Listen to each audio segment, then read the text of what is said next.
This is an Ellis Mowers and More small engine repair.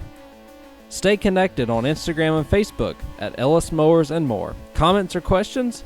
Leave them below or email me, ellis@ellismowers.com. Parts used in today's repair are found using the links in the description below. And as always, like and subscribe for more small engine content. On today's repair, we're going to be working on a treat for y'all today. This is a Stihl 015 chainsaw from somewhere in the mid-1970s, I think somewhere between 1974 and 1976. It was made here in America. I think the early ones, were they made in Germany? But this one has the orange cover but still has the old logo. So that's really cool. It does run on starting fluid. If you saw my shorts video on this chainsaw, and I have a carb kit that has come in. They don't make replacement carburetors for these, so we're going to break down and replace all the gaskets and stuff on this. See if we can get it back running for the customer. It was his grandpa's saw, been sitting up in storage for a while. Even comes with the carrying case, which is really nice.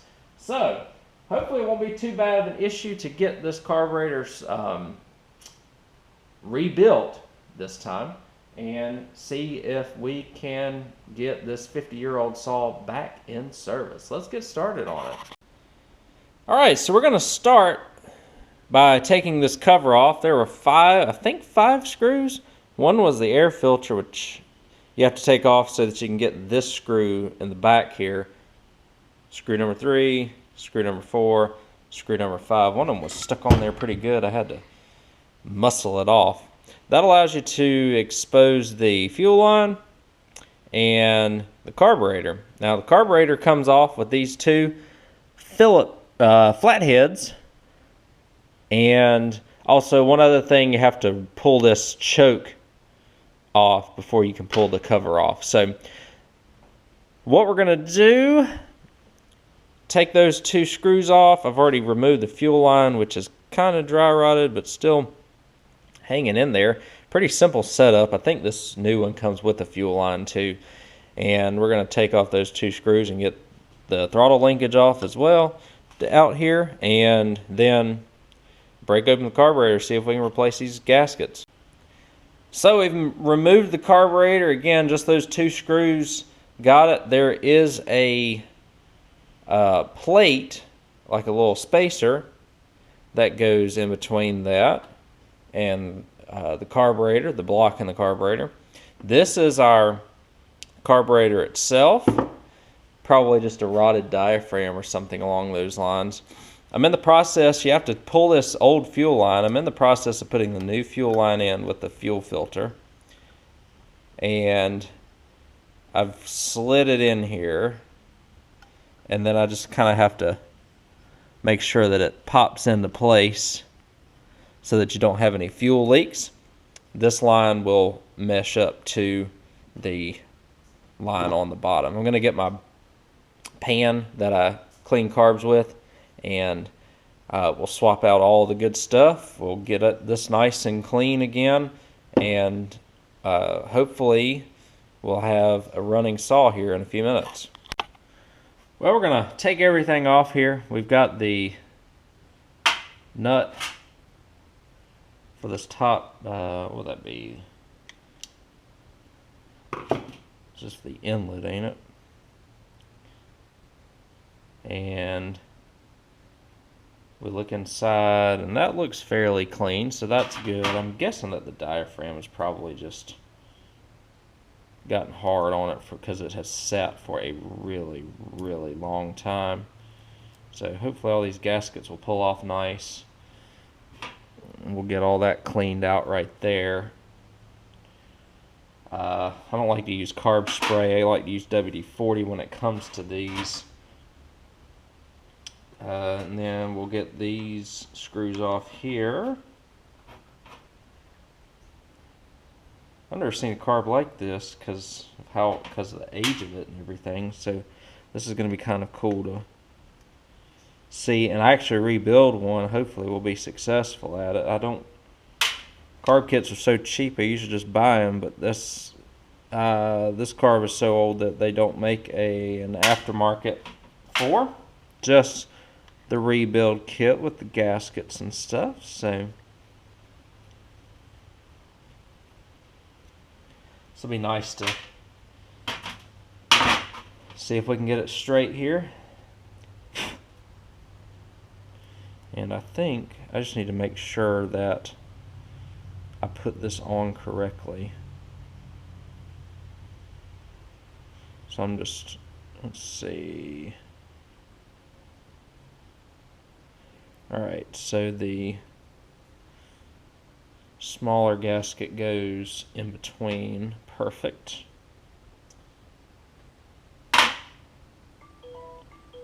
And then we will have this gasket coming off. And somebody is blowing my phone up. Alright, so we've got that going.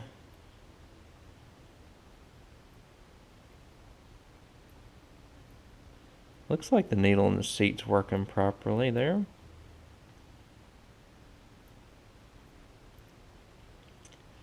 And well, let me see what all we've got in this kit actually. What all do we have here?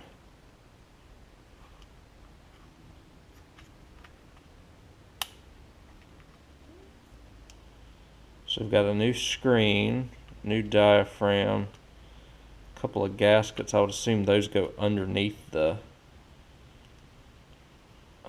everything. So let's do this. I'm assuming there's a gasket underneath here as well that we've got to take off. I don't have the, do I have the right screwdriver to pull it off? I don't think I do actually. So I'm going to pull this off as well. We're going to just take a look at everything, spray it all down with WD-40, get all the passageways clean, pull this screen out, hopefully. There we go. Spray all down through here, get it nice and clean. I'll show you the assembly process when I get to that. Alright, so I've gone through here and done as much WD-40 as I could through all the passageways. It seems like we're ready to put everything back on here, hopefully. And so what I've done is gone ahead and put this gasket in. I've put this spring in. And now I'm going to put, so just take a gander at the orientation of that gasket because it is not symmetrical. You're going to see a couple of long passageways. Just make sure that they're connected to something. I don't think you can necessarily turn it upside down and have it look right. But we'll go ahead and put back on this top plate here. Got to get the needle and seat in there like they're supposed to be. Appears that that is good. We'll put the two really small screws back in. I've never done anything like this in terms of fully rebuilding a carb, so this is gonna be cool if this works, and I hope that it does. Okay. Press this down, screw it in.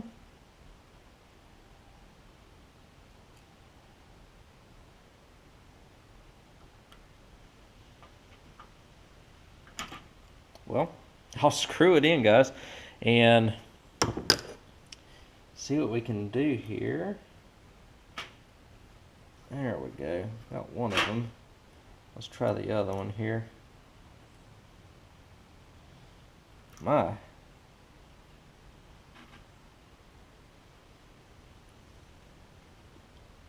Can't imagine if you have large hands trying to do this. This is fairly challenging.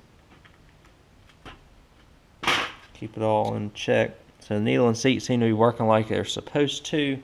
Now we'll put the new gasket back on. I'm just going to make sure the orientation of the old one, which I believe was like this. So thicker gasket on the bottom where the carburetor is, thinner gasket on the top. And I'll get those out and we'll put them on in a second. Alright, here we are. So again, they got a set hole, can't get them mixed up. Big gasket. And then the diaphragm.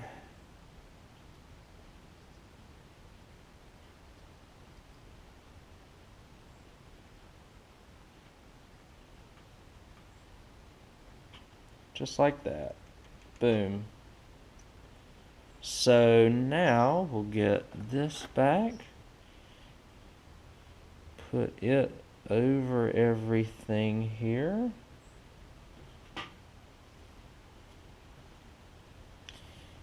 And take some more tiny screws and put them in where they need to be. Crazy.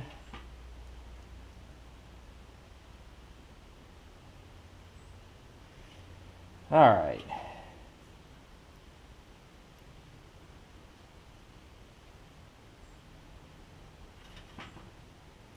Excellent.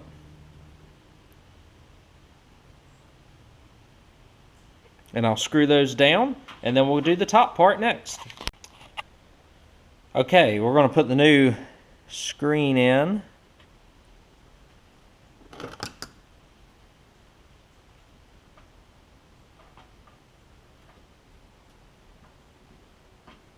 Let it sit down there.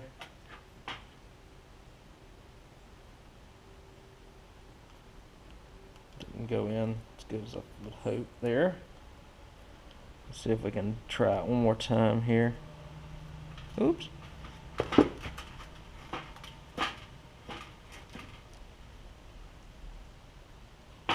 Okay. Just right there. Got it in.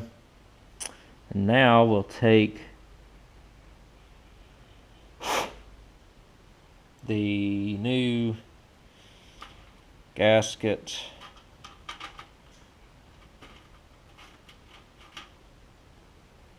on this side. I'm trying to remember. I'm using the old one as an example still here. Oh, okay.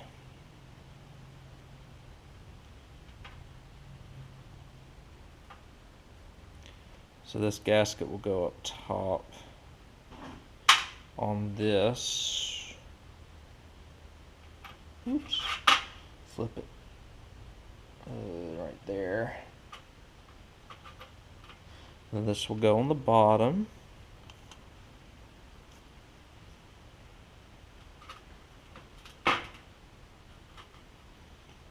And we're just going to put it on. And we put it on which way?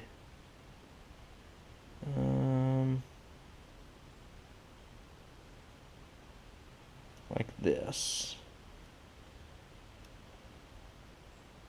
I think. There we go. Okay. Hoping this works. I'm thinking I'll show you in just a second once I get my hand free. I'm thinking because it just sat so long that the diaphragm on the bottom part of the machine just broke, or is too, it was a little dirty, but I think it was also a little, I mean, you can kind of see where it's cracked and everything right there. So I'm going to get the chainsaw here, I'm going to put it back on, remove all this out of the way. This did come with a needle and a couple of other gaskets. The needle and seat the needle looked good on the carburetor. I didn't bother replacing that. It looks like you have an extra gasket there for something as well. So I will get this out of the way and we'll show you how to screw it back on. Alright, I'm trying to make sure everything's clear of dirt and debris here. And next order of business is just putting this on. This little block.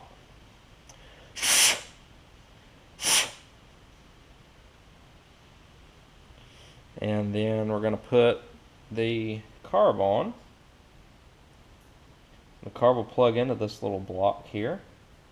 It did not come with carb gaskets, so keep that in mind whenever you're doing this. I'll clean this dust off of here.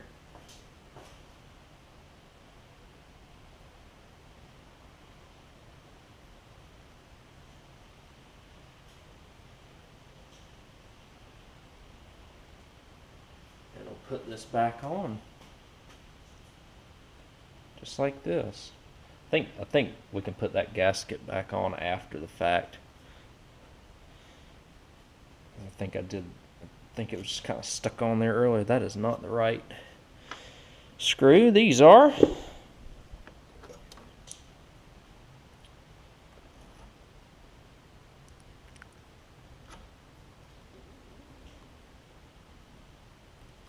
I think I've got this the right way, do I? No.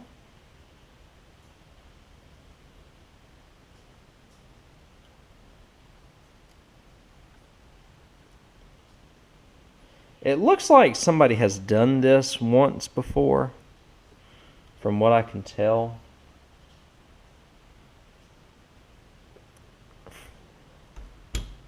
There we go. Okay. We'll just screw this back in now. Where are we at? Right here. We'll screw this back in. Make sure it's nice and tight.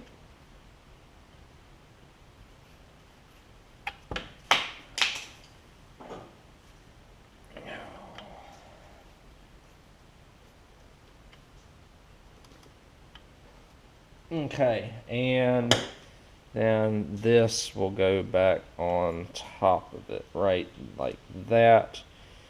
It just kind of sits on those screws. The fuel line goes in just like so. A little tight, but that's the way it's supposed to be. And some people said those fuel lines were a little loose on the reviews.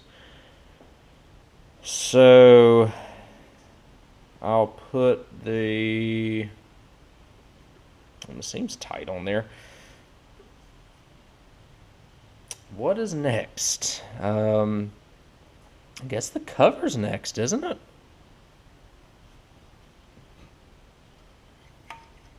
Yeah. So this way. Fairly easy to do here, it looks like, for the most part. We're sliding this back on.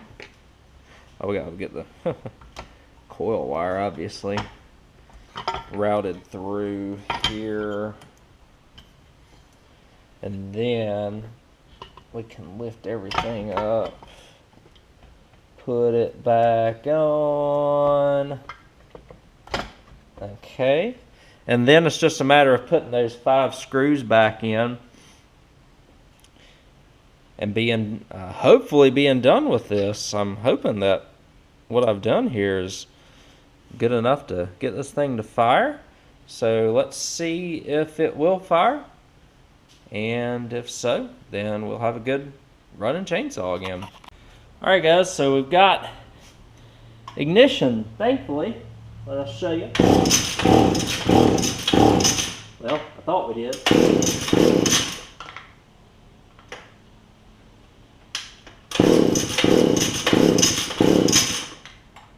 I saw it pouring out the carb there. I think I flooded it.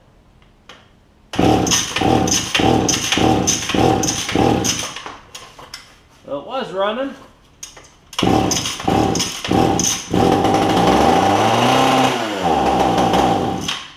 flooding a little bit.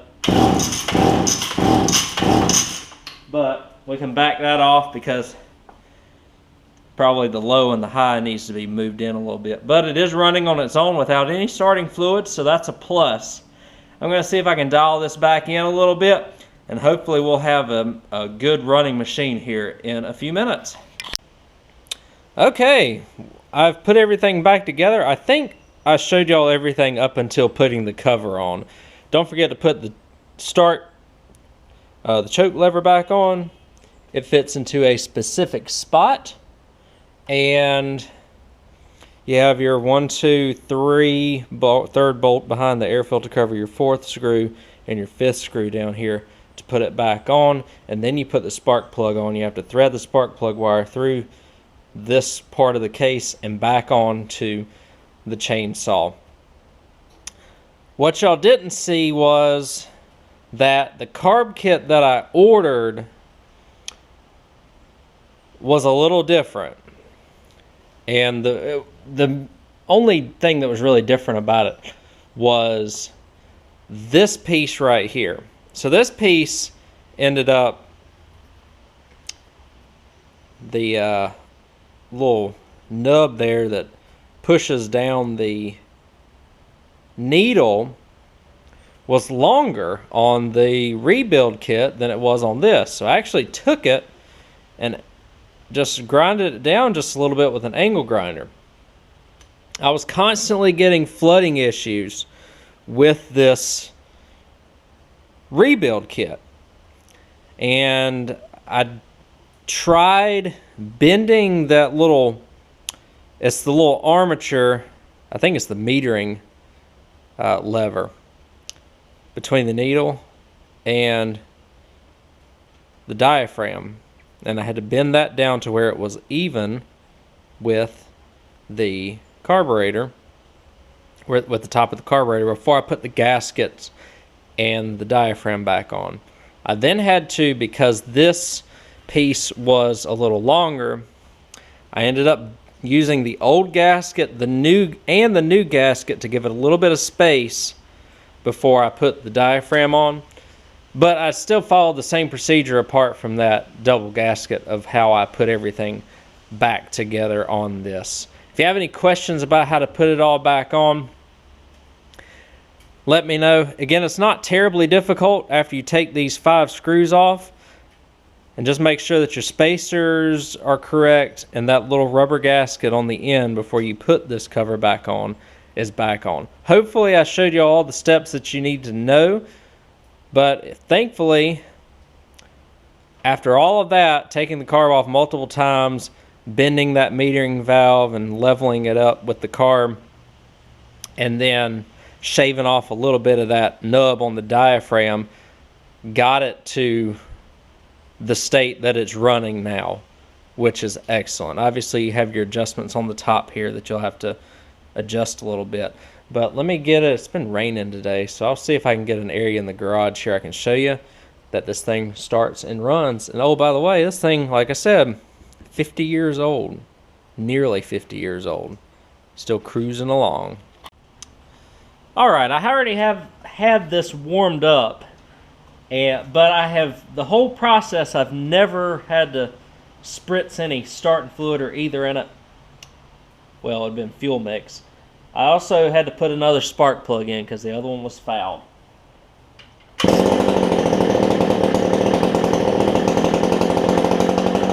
Good.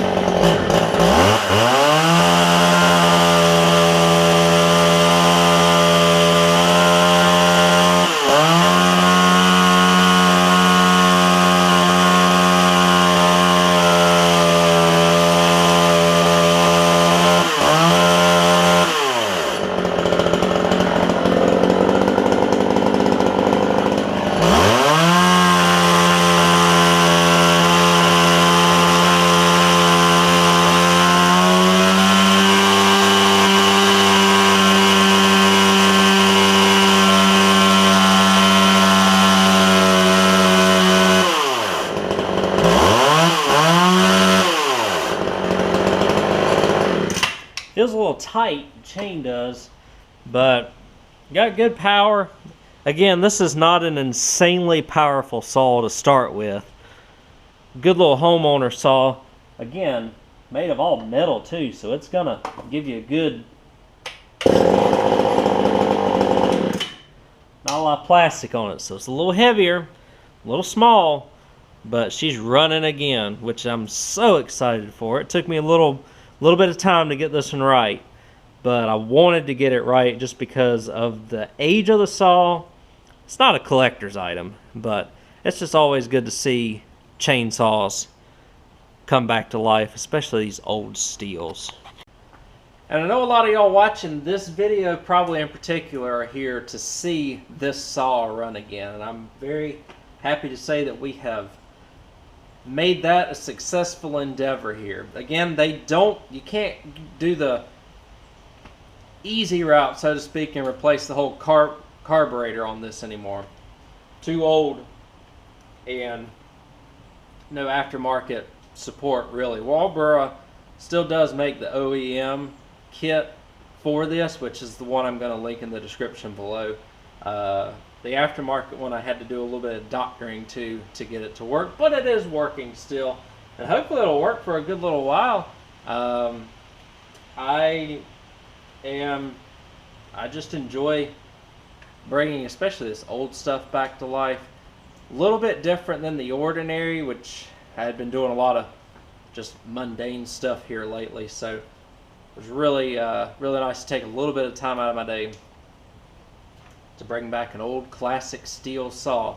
Not really a collector's item. These things do not really bring any money at all. Maybe if you get one in really good condition, maybe $125 to $150, but just because they're so small and you can go buy a small chainsaw for fairly cheap, nobody's really looking for these as a collector's items, unless, like the customer here, it was in the family, and so he just wanted to see if he could get it fixed and going again, which we've been able to do. Hope y'all enjoyed this video on the Stihl 015 chainsaw. If you have any questions about anything that I did in terms of rebuilding the carburetor that I may have missed on the video, feel free to ask in the comments below. If it's been a while since this video's come out, I may have a little bit of a fuzzy memory, but I will do my best to answer any and all questions that you have. And I really hope that y'all enjoyed watching this video, bringing a nearly 50-year-old chainsaw back to life.